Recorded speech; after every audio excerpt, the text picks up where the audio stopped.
This is very disturbing for us as a police service, this many shootings. We have 28 extortions, as you mentioned, and in 23 of them, there are shots fired at residences or business. And extremely frustrating for us.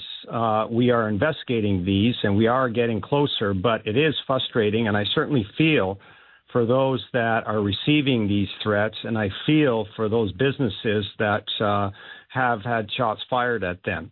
This is a relatively new trend across Canada, as I think you know, certainly Brampton in Ontario, Edmonton in Alberta, and now Surrey. We have started to have a lot of these in the last 8 months, 10 months. The Edmonton area and certainly Brampton, they started having a number of these back in 2023. And as you know, there's very complex, these investigations, because some of them, many of them, the phone calls or WhatsApp, it comes from offshore. So that adds a whole new dimension. Now, what are we doing about that? So first of all, I worked very closely with the mayor and her staff. Number two is we stood up an extortion team. And we've had a number of people come forward to talk to us once we stood up that team, and they provided some helpful information. Number two that we are looking at is that we are very, very much involved with other agencies. There's 5 agencies that have formed a task force, and they are all looking at this issue because, yes, most of them are in Surrey, but there's other extortions that happen throughout the Lower Mainland. And so those other agencies are certainly working with us, and we're trading information there. What's important to your listeners is what they can do about it. And it's very difficult for us to investigate, but I'm encouraged by what I see and hear from our investigators on a weekly basis. But for the businesses or homeowners, number one, do not pay. Number two is report it to the police. And I know some people do not report. We encourage you to come forward, because that little piece of evidence or that voice on the phone or that email, it could be that part that would really be helpful in solidifying a case and holding these people accountable. And as you may know, that when we're talking about putting a case together, it's a high threshold for the Crown prosecutors. They have to have all the details. They have to have all the information. And it's got to be very, very good, pointing in a certain direction to hold people accountable. So it's a high standard, and we're going to meet that standard, but we're working towards that. Some of the people, as you know, have security cameras, and those that do and have proven to be very helpful because they give us the video, and we've had some evidence from that. That is important. Perhaps some lighting around the businesses at night might be helpful. What we do is that when somebody comes forward and they've received a threat, is we sit down with them, we do safety planning with them, we do an assessment.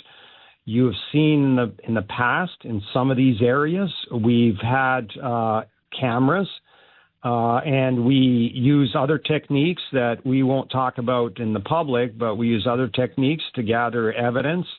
We've also had a number of our patrols and more people that would, in uniform, drive by or sit and do their reports in front of these areas or in those neighborhoods. So we're working together with many levels of government. We're working together with other agencies, and we will get there. I'm optimistic, but it's taking a little bit of time. And these agencies, Edmonton is one, Brampton, Mississauga, Peel Region is another one.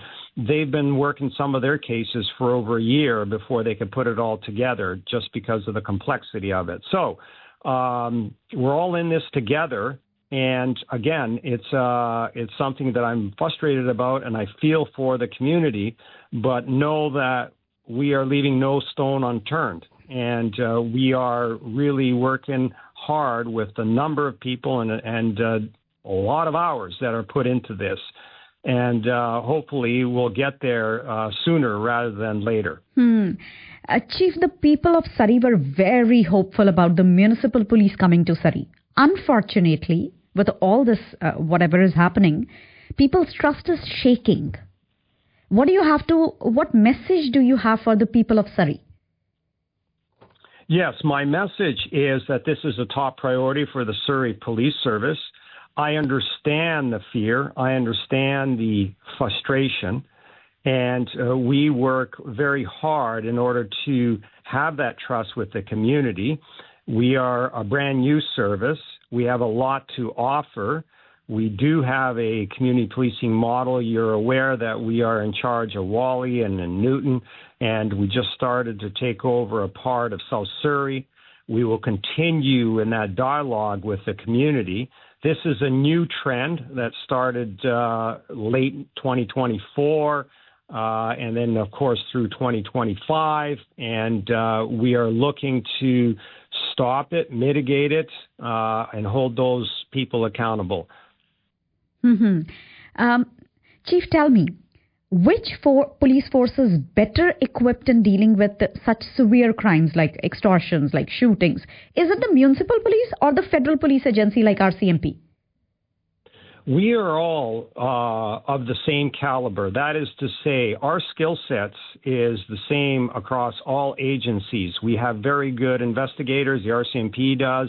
Other agencies, Lower Mainland, Abbotsford, or if you're talking about Edmonton Police Service. The training is the same pertaining to investigating these types of crime. And the RCMP are very much involved in investigating these crimes. And there is a national coordination center across Canada that is looking at how these things are trending and how the investigations are unfolding.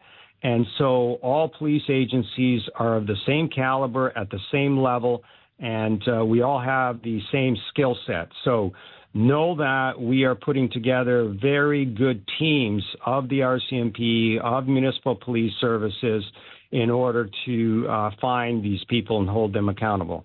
So if I talk particularly about Surrey Police Service, what do you think, where is the gap? What is Surrey Police lacking right now to deal with this situation? Are you lacking resources? Are you lacking equipment?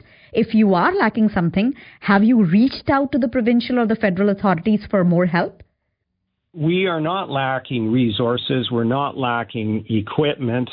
It is just a matter of time of putting these cases together. And as I mentioned earlier, if you look at the other agencies such as Edmonton and Peel Regional, they've had some cases on the books for over a year before they were able to put a charge together and make the appropriate arrest. So we are not lacking. It's a matter of trying to find out who these people are and getting the evidence necessary here in BC to put a charge together, make the arrest, and go to court. Mm-hmm. Chief, you being the chief of the police of jurisdiction, what would you say to a normal person who's living, who's working in Surrey? Is Surrey a safe place?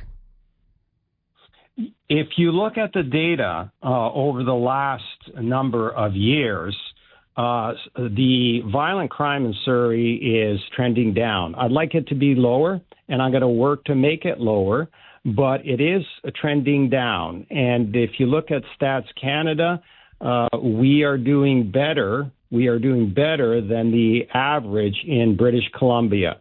So Surrey is a safe place. It's a safe place to have a business, to raise a family, and I continue to work on that.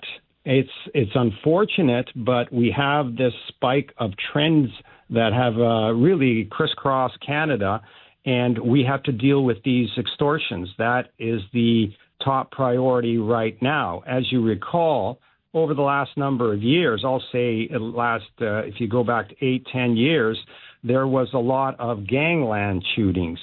Now we have the extortions. And so we have to work comprehensively together with the three levels of government, I know the mayor is working very closely with us and her staff, and we will look to put cases together and hold these people accountable and put them before the courts. Hopefully, Chief Norm Lipinski, the situation that we are dealing with right now, it pacifies pretty soon because everybody is concerned. As I mentioned in my first question, our news director said Surrey looks like business as usual from outside, but deep inside, everybody is concerned. I certainly understand, and I certainly feel for everybody who's a victim of these crimes, and I understand the perception of what people feel about Surrey.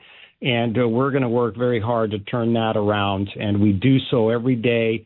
And I've got now 560 Surrey Police Service police officers, and we will continue to grow with that and work with our partners, work with the municipal police agencies, and work with the RCMP.